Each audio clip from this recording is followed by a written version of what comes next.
remarqué, Aurel, à chaque fois qu'on allume cette putain de caméra, il se passe quelque chose. Quand on l'allume pas, il n'y a rien. Et quand on l'allume, il y a toujours des caisses qui passent. Voilà, c'est l'autoroute maintenant. C'est l'autoroute. Enfin, vous êtes habitués, vous, anciens abonnés. Bonjour à tous, bienvenue sur Ben Auto. Aujourd'hui, voiture exceptionnelle sur la chaîne. J'ai pas l'habitude de vous présenter des voitures aussi récentes, mais là, l'opportunité était trop belle. C'est encore grâce à Aurel qui me tient la caméra aujourd'hui. Merci Aurel, merci beaucoup. Je remercie aussi Global Auto qui nous prête cette fabuleuse 911 992 GT3. Donc c'est la dernière GT3 sortie. Et bonjour. Bonjour. Bonjour. Merci. Ça manque de bruit là par contre. Oui, mais c'est pas désagréable. Ah, ça pousse. J'en étais où? Du coup, oui, je remercie Global Auto qui nous prête cette fabuleuse voiture. Vous avez vu, on a essayé pas mal de GT3 sur la chaîne, dont celle de l'ami Aurel. Donc ça, c'est la 5e génération, 5e et dernière, produite à peine 1 an. C'est assez bizarre quand même parce que c'est des voitures qui sont en général très demandées par les Porschistes. Et elle a été faite jusqu'en mi-2022, je crois. Celle-ci est 2022. Elle a à peine 500 km au compteur. On les a fait tout à l'heure, c'était magique. Elle est dans un magnifique gris craie. Voilà, c'est le gris craie de chez Porsche. Je la trouve hyper sobre comme ça. J'adore les jantes dorées avec le Porsche doré sur le bas de caisse. Donc ça fait 510 chevaux pour 1500 kg. Il y a le fameux 4 litres flat 6 au cul atmosphérique encore sur ces générations-là. On va faire un petit tour du propriétaire. Enfin du propriétaire. J'aimerais être l'heureux élu, mais bon, malheureusement, vous pouvez, vous, être l'heureux élu vu que cette voiture est à vendre chez Global Auto. Voilà. Moi, j'adore les bouches d'aération là. Enfin, l'air qui passe par le capot. J'adore ces deux bouches-là. Je trouve ça juste magnifique. On a des phares à LED aussi, je pense, intelligents. Je trouve l'avant de cette voiture juste remarquable. Et il y a une option qui est sympa dessus, il y a le lift où on peut lever l'avant pour les dos dames parce que vous voyez, elle est très très basse. On a aussi de magnifiques jantes, je crois que c'est du 20 pouces de vent avec écrou central. Ça c'est très très beau. Elle n'a pas les freins carbone céramique celle-là, elle a les freins acier entre guillemets classiques, mais ça freine vraiment très très bien. La ligne de cette caisse, je ne sais pas ce que vous en pensez, mais elle est juste superbe. On a le toit aussi en carbone, ça c'est une option, c'est le toit carbone allégé. Voilà, donc je trouve que ça tranche bien. D'habitude, j'aime pas trop les voitures claires avec un toit foncé, mais là, on le voit pas tout de suite. Donc c'est ça qui est beau. J'aime beaucoup, puis la finition, ce carbone-là verni comme ça, c'est juste très très très très beau. Les poignées fondues dans les portières, ça c'est très beau aussi. D'ailleurs, quand on ouvre, elle est fermée, non. Les poignées restent entrouvertes comme ça. Et quand on ferme la porte, les poignées se rentrent toutes seules d'elles-mêmes. Voilà. Ça, je trouve ça super classe. Le train arrière, il est juste monstrueux. On est en 21 derrière, 315/30, 21. La largeur des jantes, c'est juste, ça ferait une superbe table basse chez moi, ça. C'est très très beau. Et j'adore cette combinaison de couleurs, un gris taupe comme ça, avec les jantes dorées champagne. Les jantes sont mates, avec la couleur brillante de la carrosserie. Je trouve que ça ressort hyper bien. Et cet aileron insolent. J'adore ces nouveaux ailerons suspendus là. À l'époque, les ailerons étaient fixés sur 2 pieds, classique, comme la vidéo de la 997 que j'ai postée il n'y a pas longtemps avec Vulcan. Oh bordel. En plus, c'est pas Jojo ce qui se passe, hein, franchement, voilà. Et je trouve que l'aileron suspendu comme ça rajoute encore une touche d'agressivité monstrueuse à la voiture. Le moteur, on vous le montrera pas parce que tout simplement, on ne le voit pas. C'est bien dommage. Ouais. Il y a un capot, mais on voit juste des bouchons de remplissage. Voilà, donc c'est pas intéressant à filmer. On a encore des bouches d'air ici qui font alimenter en air le flat 6. Et j'adore le détail des logos, des lettres Porsche qui ressortent comme ça du bandeau arrière. Quand on allume cette voiture, la veilleuse, c'est tout le feu là qui s'allume partout. Je sais pas si tu le verras avec la clé. On peut allumer les phares à distance, non, tant pis pour vous. De toute façon, il y a plein de photos sur internet de cette voiture avec les phares allumés. C'est juste magnifique. Et on finit avec le magnifique diffuseur. On a 2 belles sorties. C'est du Accra? Je sais pas. C'est du Accra, ouais. Et j'aime bien les canules comme ça à l'intérieur bleutés là. Je trouve ça très très très très beau. Et ce diffuseur là, juste monstrueux. On aperçoit les gamelles d'échappement derrière. Et la petite grille là. La petite grille qui rappelle les premières générations de 911. Je la trouve fantastique. Et dans ce décor là, elle est encore plus belle. Ce que je propose, Aurel, là il fait -3. On va aller se mettre à l'intérieur. Et puis on va voir ce que ça vaut sur la route. Hein? Allez, c'est parti. Bon les amis, nous voici à bord de la 911 992 GT3. Alors j'ai roulé une demi-heure avec la voiture et j'étais bloqué par un bus comme d'habitude, à chaque fois que je teste une GT3. Donc là il y a une petite route tranquille, on va pouvoir se faire un petit peu plaisir.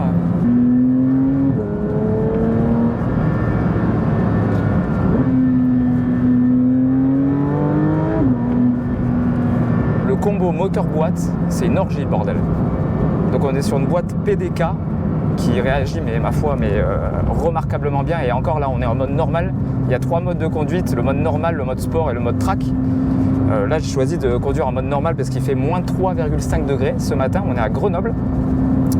Et ça suffit largement pour se faire plaisir sur ces petites routes de campagne étroites. On va parler 2 secondes de l'habitacle pendant qu'on est en train de se faire gêner par le Suzuki. On a un mélange à bine de Restex, c'est l'Alcantara chez Porsche. On a du carbone laqué, on a du cuir, la qualité de l'intérieur est magnifique. On a un superbe contour avec assorti au pack chrono en jaune, ça c'est une option aussi, les ceintures jaunes aussi. Enfin la voiture elle est full équipette quoi, voilà, donc on peut bouffer des kilomètres sereinement avec une GT3. Après le petit camion on va pouvoir passer. Waouh!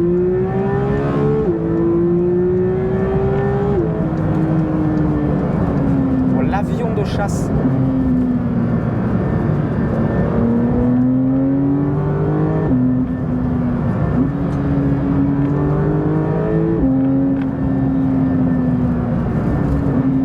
Le problème c'est que dès que tu appuies, tu es à 150 quoi. C'est un problème.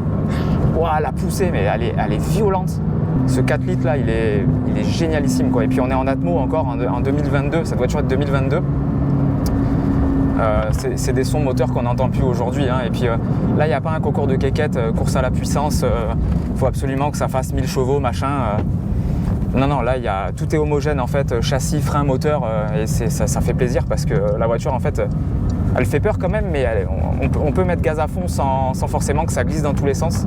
Et là, je suis qu'en mode normal. Alors, j'ai même pas en mode track, ça doit être complètement débile. Vous pouvez peut-être vous demander pourquoi je me mets à faire de la voiture récente, mais c'est dans la lignée des GT3 qu'on a essayé précédemment et cette opportunité-là de tester la dernière, j'ai pas pu refuser. Comme ça, on compare bien les phases différentes et on voit que en fait, la 996 est encore différente parce qu'elle reste entre guillemets civilisée, gentille, comparée à ce genre de monstre-là où là tu t'appuies, tu te catapultes d'un virage à un autre. Et c'est une philosophie complètement différente parce que là, en fait, en roulant comme ça en ville, elle est assez agréable, assez confortable. La boîte PDK, on la sent pas du tout. Les vitesses sont hyper smooth. Là, on est en 4e à 40. Et par contre, dès qu'on la met en mode manuel, là, ça transforme la voiture. Et encore, je suis qu'en mode normal. Donc, j'ose même pas mettre le mode sport. Parce que là, j'ai pas envie de tarter la voiture dans un arbre ou dans un fossé, sachant qu'elle a que 491 km. Elle en avait 450 quand on est parti tout à l'heure. Donc c'est déjà un privilège énorme de pouvoir conduire une voiture comme ça. C'est con, ils n'ont pas encore l'odorama chez eux, mais elle sent le neuf. Et je crois d'ailleurs que c'est la première fois qu'il y a une voiture qui sent le neuf sur la chaîne. Oh, bordel.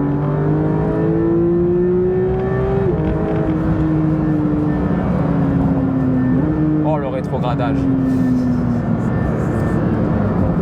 Merci Porsche de faire des voitures comme ça, sérieux. Bon, ça c'est un jouet, on parle jamais de prix normalement sur la chaîne, mais c'est une voiture qui est à vendre chez Global Auto à 289 000 je crois. Donc il faut avoir les moyens de pouvoir se la payer. Mais elles ont bien augmenté niveau tarif, je crois, les GT3 ces derniers temps, parce que maintenant il y a les malus écologiques et tout, donc ça devient un vrai bordel pour pouvoir se payer une caisse comme ça. Mais elle est incroyable. En fait, j'en veux une. Alors, pour tout vous dire, on est arrivé hier à Grenoble. Aurel doit shooter les voitures, en fait, c'est pour ça qu'on a l'occasion de les sortir. Et hier, j'ai pu tester une GT4 aussi. Malheureusement, on n'avait pas assez de temps pour vous faire une vidéo dessus.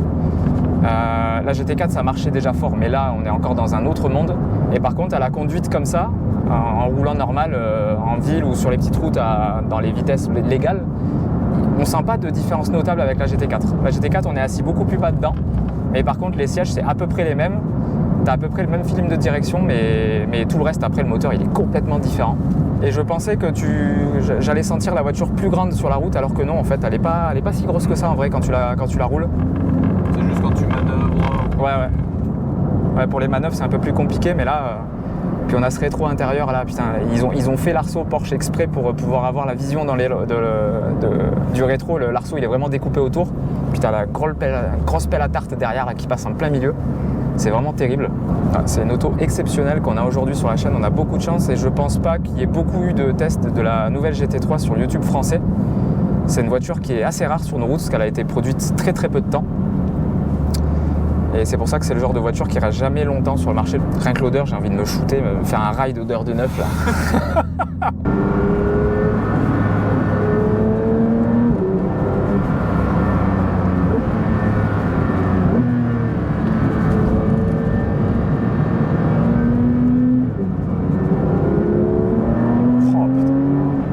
l'écran même à 3000 tours, c'est abusé.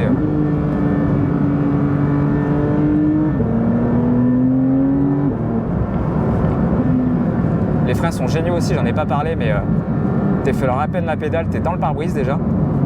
Quelle machine, c'est impressionnant. Tu peux pas rester...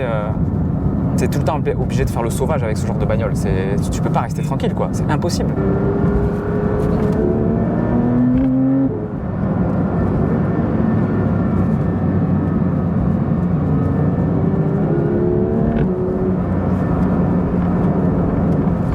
Le train avant, il est soudé, quoi. Et encore, vraiment, je l'exploite à 15%, quoi. Après, il y a un problème avec ce genre de voiture comme ça, là, vu qu'elle est facile, entre guillemets, on prend vite la confiance et c'est là qu'en général, il se passe de mauvaises choses. Mais là, c'est... Le combo, en fait, j'ai du mal vraiment à retranscrire ce qui se passe parce que le combo facilité, performance et tout, il est assez déroutant. Normalement, les voitures qui roulent vraiment vite, je pense à la F430, elle n'est pas facile à conduire. Et celle-ci, quand on roule comme ça, franchement, tu prends n'importe qui vient juste de passer son permis, il serait capable de la conduire, la GT3. Donc c'est ça qui est aussi déroutant et qui me fait peut-être préférer la 997 au final, parce que la 997, tu sens vraiment qu'il faut un humain derrière le volant pour tout gérer. Et là, bon après là, je me répète, elle est en mode normal, mais ça suffit largement déjà pour vraiment la kiffer, quoi. Après le mode sport, je crois que ça libère un peu l'échappement et tout, mais on l'entend déjà assez comme ça. Et la voiture, ouais, elle est facile, on dirait un vélo, quoi. La direction, elle est vraiment souple. Je crois que c'est une DA électrique qui a dessus. Les Porschistes, ils étaient encore en PLS quand ils ont parlé de direction assistée électrique, mais en fait, on sent rien du tout. Ça va me faire presque aimer les voitures modernes, cette affaire. Bon, en même temps, on n'est pas dans une caisse conventionnelle, mais c'est vrai qu'on peut, comme quoi, on peut encore avoir des sensations à notre époque. Après, maintenant, ça devient rarissime, les voitures atmosphériques. Donc, malheureusement, c'est une race qui s'éteint. On a une bonne visibilité aussi environnante. Il y a très peu d'angles morts, je trouve. Normalement, sur des caisses comme ça, il y a toujours un problème de vision parce que tu ne vois rien. Et là, en fait, on voit super bien. Et le truc agréable, c'est les rétros intérieurs. Tu vois l'aileron dépasser, les grosses ailes, là, c'est magnifique. Les gens en PLS, là. Qu'est-ce qu'ils nous font, eux? Oula. Voilà. Jean-Bernard en C4. On traverse la route. Mon Dieu. Les amis, on va se quitter là. Je remercie encore 1000 fois Global Auto de m'avoir prêté cette magnifique 900 GT3 dernière génération. Encore merci à vous. Merci à Aurélien Vialat, je vous laisse sur l'Instagram en bas. Mon pote Aurel qui est tout le temps dans les bons coups. Merci mec, merci beaucoup. Merci Ricardo. Merci Ricardo, et Xavier. Merci beaucoup à tous. Je vous invite à poser un like sur cette vidéo, à la commenter, me dire ce que vous avez pensé de cette voiture là. Et surtout à vous abonner à la chaîne YouTube si ce n'est pas encore fait. Je pense qu'il y aura des nouveaux qui seront arrivés parce que je n'ai pas l'habitude de faire ce genre de voiture. Donc bienvenue aux nouveaux et merci aux abonnés qui sont toujours là. Voilà, je vous fais de gros bisous, prenez soin de vous. Moi je vous dis à la semaine prochaine, gros bisous, merci d'avoir regardé la vidéo, à bientôt.